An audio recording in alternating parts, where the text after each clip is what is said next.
Our legal panel back with us now. All right, Bob, let me go to you first.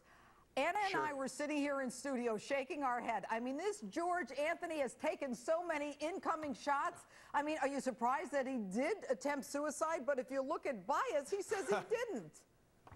You know, the body blows this poor guy has taken, it's unbelievable. And I must tell you, Judge, I really think on this issue today he went overboard. You know, there is a point that you have to respect that he is the grandfather to this baby that's dead.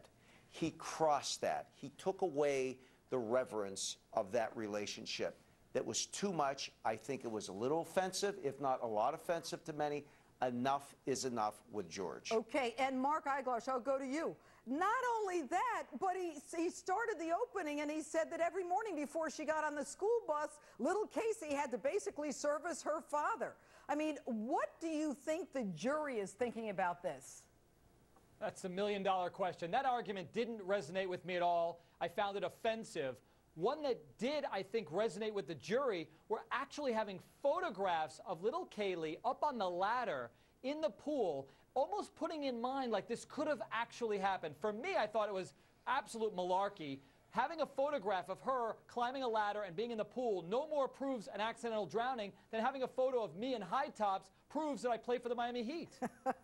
And Diana, I'll go to you next. I mean, what about the fact that the defense is showing through pictures innuendo? Because you've got little Kaylee standing in front of a sliding glass door, they want you to believe that she opened it. Because her grandmother's holding her behind from going up the ladder to the pool, they want you to think, and I think he even used the word, that she dives in the pool.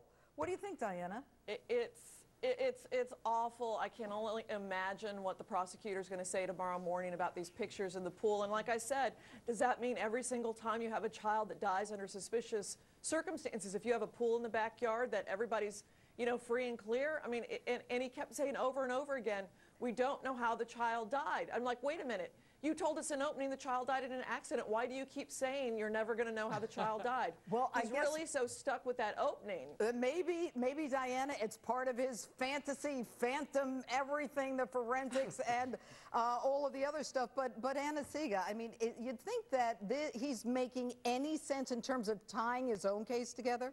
No, I mean, in fact, he's going the other way. You have the accidental drowning. Well, then if it's an accidental drowning, what is George covering up for? He says, well, the duct tape leads back to George. No, it shows that his daughter had access to the duct tape because it was a decomp evidence coming from her car. She's the one for 31 days that had all this behavior that points right to her being guilty. So all he did by going through all these pieces, one after the other, is give Jeff Ashton the opportunity, because in Florida it has to be in response to the defense, to go through every piece of evidence right the door, right to a guilty verdict. And Mark, tomorrow, fire and brimstone from Jeff Ashton?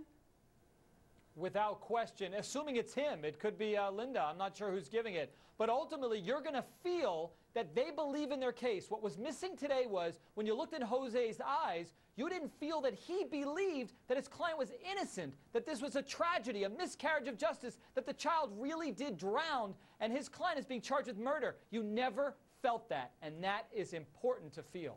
Well, and I think that tomorrow, Diana, they're going to put the passion together on this for the prosecution?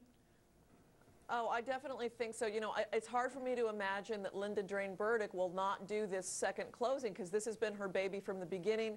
But Jeff Ashton was the one taking notes this afternoon, and I can only imagine what notes he was taking. Tomorrow, those boys may actually end up in contempt and in jail if things get any more fiery than they did today. Oh, yes, and you know what? I mean, kudos to the judge for maintaining the order in the courtroom, but I've seen lawyers get a lot more heated. Anyway, Diana, Mark, Bob, Anna Siga, thanks so much for being with us tonight. You're great. Thank you, Judge.